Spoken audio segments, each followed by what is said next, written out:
First, let's hear from the Conservative leader of Epping Forest District Council. His name is Councillor Chris Whitbread, who explained that residents' demand that the hotel housing those asylum seekers should be shut down was reasonable because it was near a school and near the town centre.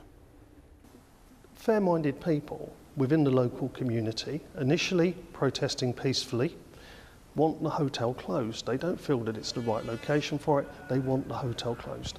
I have to say, as the leader of the council, that's always been my position and the council's position. This is just not a suitable location. The sooner it's dealt with, the better. I do fear that because of the antagonistic actions of some over the past couple of evenings, they are going to make it much more difficult for the Home Office to actually move forward and close that facility.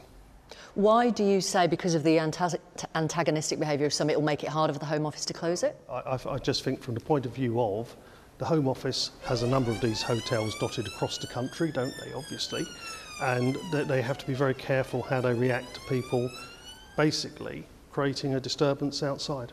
If not here, where do you think asylum seekers should be housed? I think it's important, we know we have an issue and the problem has to be faced up to. And that's where sometimes people go wrong by not having any solutions. Ideally, you need to put them, because they're human beings as well and they're vulnerable. And it must be awful being in the Bell Hotel at the moment. So you need to find locations that have less impact on established communities. I think that's an important thing, whilst they're going through the processing stage.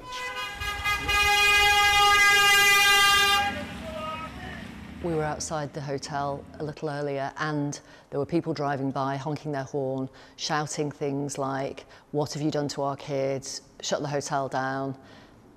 Do you understand those emotions? I understand families who are deeply upset by what's happened, and I really get it. But I understood it before, and that's why from day one, Epping Forest District Council had a position of this was the wrong location for this hotel.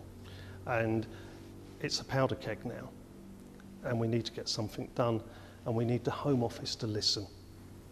When you say it's a powder keg, what do you worry about? What could happen? My concerns are for next week, or this week, if Tommy Robinson turns up, if we see another example of what happened on Thursday evening, we really have got to get this back under control. What's your message to Tommy Robinson and his supporters? Keep away, not welcome here in Epping Forest.